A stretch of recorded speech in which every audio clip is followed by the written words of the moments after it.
everyone, welcome to the latest episode of Sean's Movie Crusades. My name is Sean Wasbrook, and I'm here to review all the latest movies in theaters, as well as any as you recommend, whether they be recent films or old school movies. Before we get to today's episode, don't forget to hit that like, share, and subscribe button to the channel so that way you guys stay up to date with all the latest videos that pop up. And also don't forget to follow us at all the social media outlets you see below. Now today's review is one that I've been incredibly excited for. For anyone who's been following the channel and watched the most anticipated movies of 2019, this was the first movie I spoke about on the film, and that is the end of the trilogy for Unbreakable and Split, M. Night Shyamalan's Glass. Now, for many people, M. Night Shyamalan, as a director, he's kind of up and down. I mean, he started off fantastic with The Sixth Sense, and then he followed that up with Unbreakable, two movies that a lot of people were saying that are the best ones out there. I'm personally a huge fan of his movie after that, which was Signs, with Mel Gibson and Joaquin Phoenix. And then after that, that's kind of where M. Night Shyamalan started to fall apart. I mean, next was The Village, which I thought was utter garbage. Lady in the Water, yeah. And then you have Last Airbender, you have After Earth, you have The Happening, which is just a gigantic fuck you to The Happening. Most people say that's The Last Airbender, and After Earth.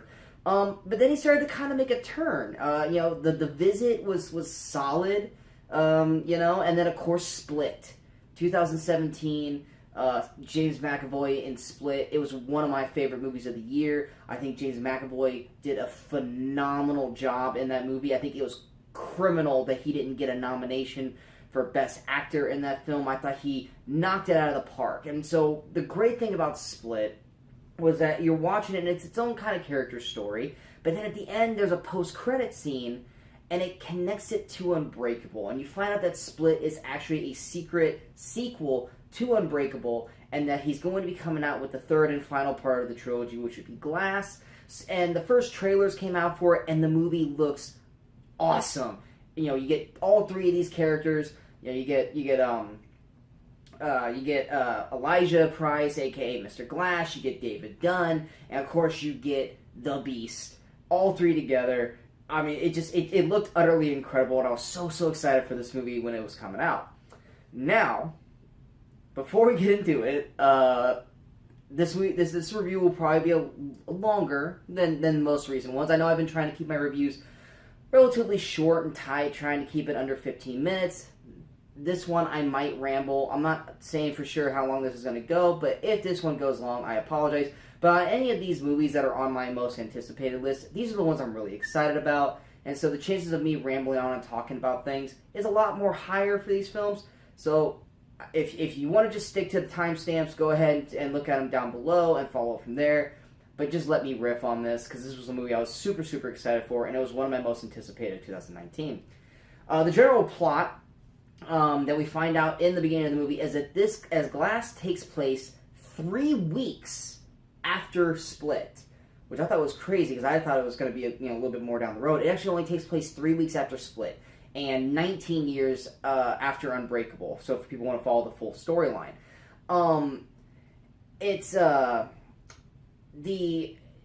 basically it starts with David Dunn still kind of doing the superhero thing. His son from the first film, and they actually have the same actor who played his son from Unbreakable, which I thought was fantastic, and that his name is Spencer Treat Clark. They're kind of working together. Dunn has his own security firm now.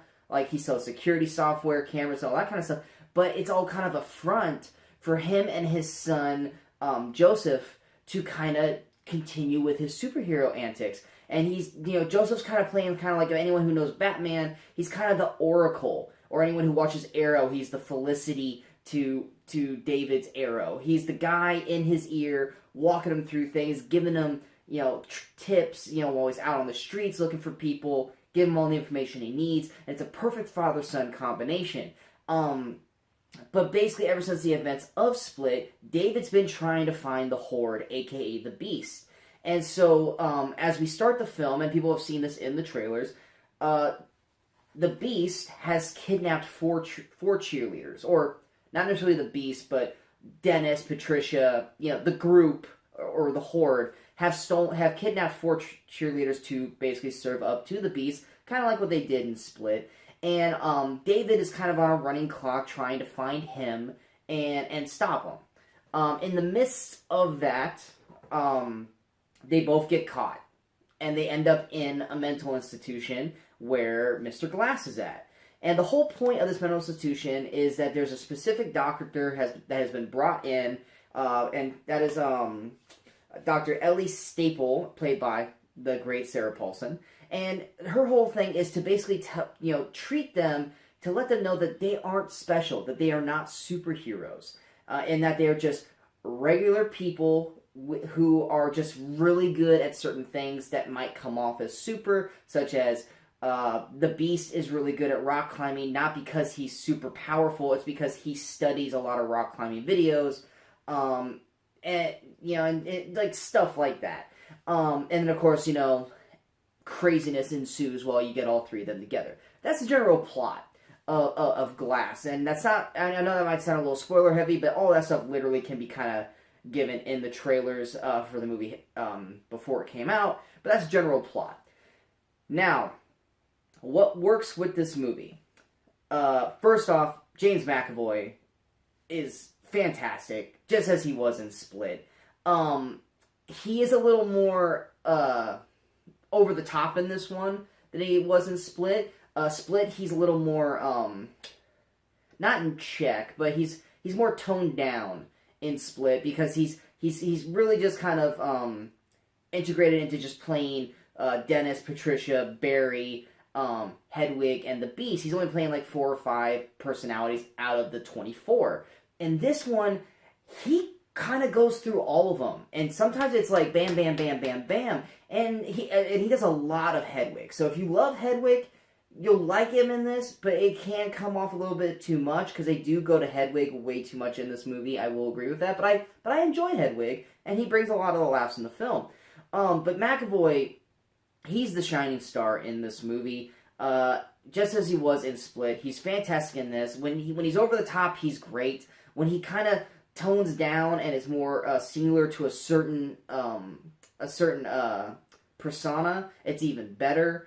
We get more of the actual real person Kevin in this as well, and those scenes are very good also. And like I said, there's nothing but great things about James McAvoy. If you loved him in Split, you're gonna love him in this. If you didn't like him in Split, you're probably just gonna be more and more annoyed with this person character.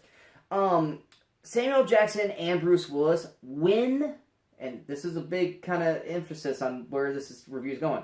When they're given stuff to do in the movie, they're great. When they're given stuff to do. The father-son relationship between Bruce Willis's character and David Dunn and Spencer Treat Clark's Joseph Dunn is great. I love their dynamic together. Joseph kind of being the ears and the brain for David, and David just kind of going out and being the blunt force. I liked their duo. I liked that their relationship from Unbreakable continued through all the years. So in the span of the 19 years since Unbreakable, these two have still just been such an integral team and have been doing such a fantastic job. Now, of course, because Dunn's been doing all this stuff, he's obviously on the radar of the cops because he's a vigilante. But I love that the father-son relationship of those two has kept up so strong since the first film, and that was an aspect that I really, really enjoyed about it. The color scheme of this film, I mean, the picture behind me alone, the color scheme of this movie is fantastic. Pretty much anything with Kevin or the Horde, obviously has a yellow. Glass is obviously, super purple, and David is kind of this bluish green, and they throw off those color hues quite a bit throughout the movie, and it's very nice, and it's appeasing to the eye, and it looks smooth and real crisp throughout, so it's a beautiful looking film all the way through. The first 30 minutes of this movie is awesome. I love the first 30 minutes. First 30 minutes, I am invested, I am zeroed in, because it's kind of the movie that we were wanting to see. It is literally David versus the Beast. It is David hunting the Beast down. The Beast has no idea, and then when they finally get together, they have a great first big battle. And that first 30 minutes is fantastic, and then they get caught and they get put in the institution, and there's this huge question mark between the Beast and David. They don't even know Glass is there. And so that whole element for the first 30 minutes of Dave and the Beast kind of doing their thing in the real world and then getting captured and put into the institution. And then those first like kind of like 10, 15 minutes of them in the institution is really, really great. The final battle scene, which is in the trailers. Real great battle sequence. I loved the kind of the big final epic. We're going through this, and we're gonna finish this. That was great throughout. The rest of the cast, when given stuff to do, they do great. Anya Taylor-Joy, she returns in from Split, and I'm gonna touch a little bit more on her actual character, but what she does in the film. She does a great job acting it. She does a good job. I enjoy her character. I enjoy what she's portraying in the film. I'll touch a little bit more on her in a little bit. Sarah Paulson, once again, when she's given stuff to do, she's solid. I do believe she's better in her recent TV performances than she is in this, but Sarah Paulson is still a great actress throughout. Like I said, the whole cast. I mean, they're solid when given stuff to do. Now, what does not work? Sadly, pretty much everything else in this movie. I wish the trailer was remotely close to how this movie was. I wish how awesome and how I felt about that trailer is how I had felt throughout this entire film. Like I said, the first 30 minutes of the film is awesome. But then once we get all three characters together, the movie kind of just falls apart. Personally, it's scatterbrained. It jumps back and forth. You don't really know who you should be rooting for, whether it be David, the Beast, or Glass. Samuel Jackson is wasted for the first 2/3 of this film. Literally, he's in a catatonic state for the first 2/3 of this movie. Spoiler alert. He literally says nothing. He's just straight ahead looking, twitching. He's given nothing to do for 2/3 of the movie. Bruce Willis, if it's action sequences, he looks great, but he, like in most of his recent films, is sleepwalking through this movie. When he's not working with his son and he's in the institution, Bruce Willis, for the most part, does nothing in this movie. He's just kind of there. This whole movie is it's based around all these three characters, but let's face it, the main focal point is James McAvoy's character from Split. He is the main focal point because he's the one who gives the most in this film. He's the one that you can fully see is trying his best and is going out of his way to make this movie enjoyable for everyone, whether it's scary action, or humor. James McAvoy does it all. Now, the last third of the movie, all three of them together, they finally start working together, and the movie starts coming a little bit more complete. Because Samuel Jackson actually starts doing stuff, and you really start seeing Samuel Jackson really start kicking it into gear as the Glass character, and he's great after that. And Bruce Willis, once Glass and the Beast team up, and Bruce Willis's character actually starts to have to do something, Bruce Willis starts kicking in gear too. And it's just that whole middle is just muddled.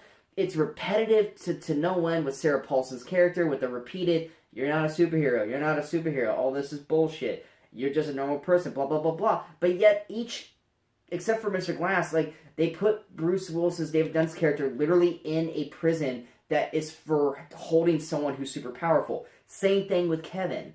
So if they're not super powerful and it's all in their heads, why are their prison cells basically built to contain someone with super abilities? Kind of counterproductive.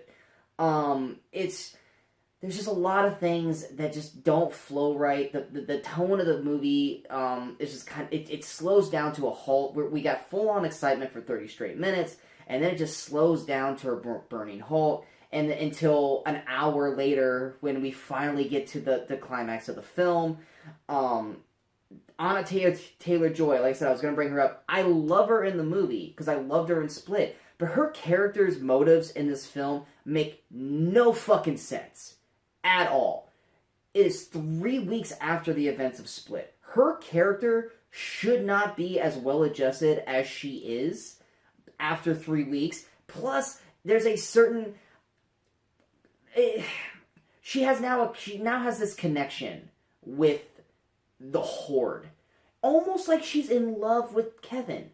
She literally spent 30 seconds with Kevin in Split. She has no emotional connection to Kevin. And I'm saying Kevin, for people who don't know Split, Kevin is the real person that James McAvoy plays. He's the real persona of Kevin. But in this movie, she's like in love with Kevin. Or she's remorseful. Or loves the character that kidnapped her. It might be a Stockholm Syndrome kind of thing, but it's not played off like a Stockholm Syndrome kind of thing. It is kind of given off as a general affection and love for McAvoy's character, who tried to eat her in 3 weeks prior, but she's like wants to help him and all this, and it makes no fucking sense why her character would want to do this. She literally shot him twice with a shotgun 3 weeks prior, and yet it's just that part irks me throughout the entire film. I don't understand why her character's like that. Now, even though her character does that, and it annoys me to no end, she does a great job. She acts it great. I believe her character feels this way towards Kevin or the Horde, but I don't buy it as a story aspect of the movie. Sarah, like I said, Sarah Paulson, she's good, but her character's just kind of a wet blanket throughout. She's not given a whole lot to do, and then when they finally give her something to do by the end of the movie, it is just so kind of, I'm over this, that I don't care at this point. They keep planning this huge, like, climactic, like, crescendo at the end of the film.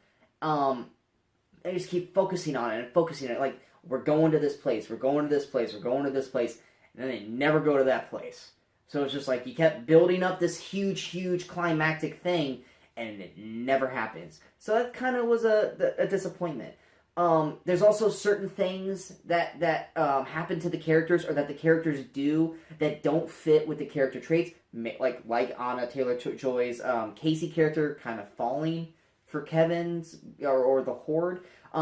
Certain things that David does, that it's just like, well, that's out of character, or that's something that David's character could not do, or not be able to do. It's just, they make no sense, or they don't match with the previous characteristics that we know from previous films. The great thing about Unbreakable and Split were the twists, and that's something that M. Night Shyamalan does a fantastic job on. Well, not fantastic, but it's something that he does in every single one of his movies, is there's a split. Unbreakable, the big split, or the big twist was that Samuel L. Jackson was the bad guy the entire time. In Split, the big twist was obviously Casey's character being damaged, and then obviously Bruce Willis's character showing up at the end, making it a sequel to Unbreakable. This is the end of a trilogy. They don't need to have a twist for this. We're trying to end this trilogy, and they throw a twist in that is so bad. It's so bad. And I'm just like, why? Why? Like, I get you don't want to make any more of these, and you want this to be the final one, but there could have been a better way to end this than the twist you gave. And then not only that, you had that twist, then you gave another twist after that was even dumber by today's standards of social media. That also just doesn't... The end goal of the final twist could easily not work for today, because the way the internet works today. That's all I'm really going to say on that without going too far into it. But the first twist just pissed me off, because as it's happening, I'm like, please tell me that is not how we're going to end the story of these characters. If you needed to get to this certain end point for these characters, there was a better way to do it than the way they did it. And the way they did it, while it has potential to have been good, the problem is that it has the potential to be good. It's not good right now. It has potential if you were to give us more story about this potential twist, or more background on this potential twist, but there isn't any, and we're not going to get any, because this is the end of the trilogy. So it literally felt like M. Night just did not know how to end the movie, and decided, I'm going to throw this wrenching twist in there to just F with everybody's heads, and you're either going to take it or leave it. I personally hated it. It just pissed me off because I felt like the three characters that we have grown to love/hate over 2 movies prior deserve better.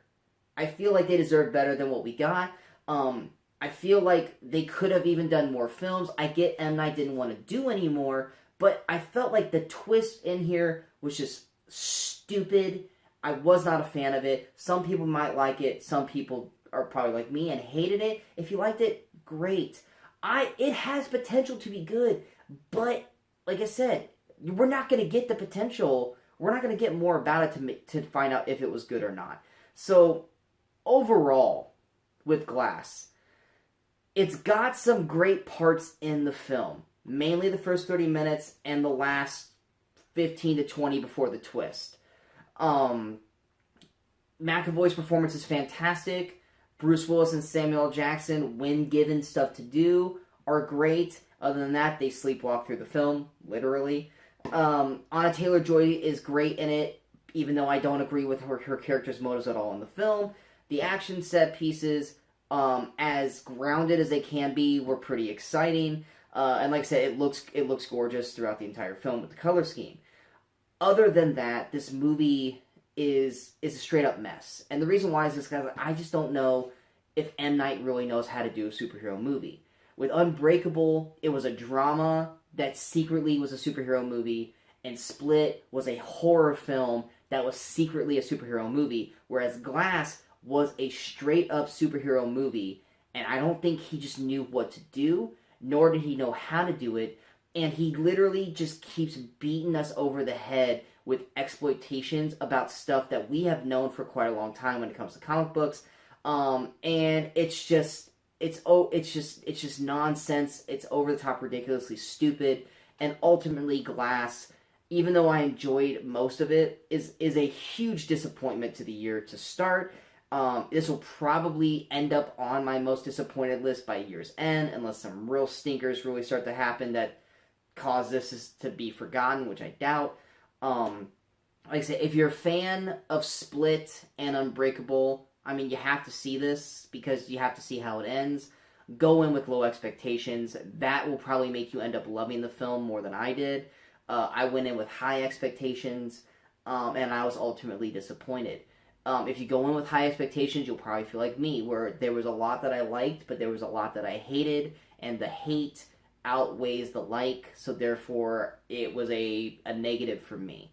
But yeah, that's pretty much it. If you guys have any other questions about the film, or want to know certain aspects of it that I could not say on here, feel free to leave comments below, or contact me on any of the social media outlets that you see before, or see below, because I would love to talk about it. I love having conversations about films, whether it be about the movies that I'm reviewing, or movie news that's happening around, currently. I mean, heck, we just had 3 great trailers pop up with Ghostbusters 3, John Wick 3, and the new Spider-Man. I would love to talk about those. If you guys have any fan questions you guys want me to answer on the show, I'd love to do a fan question show where I just answer your guys' questions and have a nice show where I just talk about stuff that you guys want me to talk about.